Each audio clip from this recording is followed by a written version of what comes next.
Hello everyone and welcome to my YouTube channel. Today we are going to discuss about how to screen mirror on iPhone iOS 18.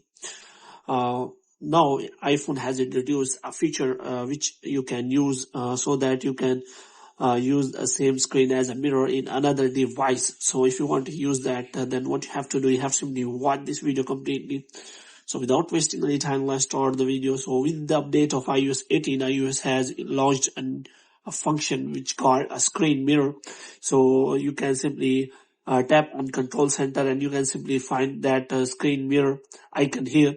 So here you can simply find that. Now if you want to use that screen mirroring function, so what is the detail behind it?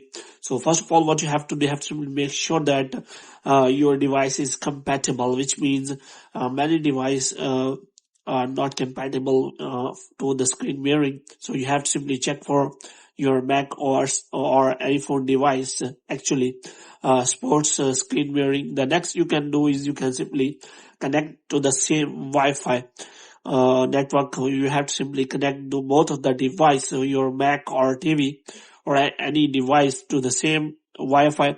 And the next is you have to simply access to the control center and you can simply scroll it down until you find the option of screen mirroring, and after that you have to turn on AirPlay on your device. So after opening control, you have to simply click on screen mirroring, and after that that option is available.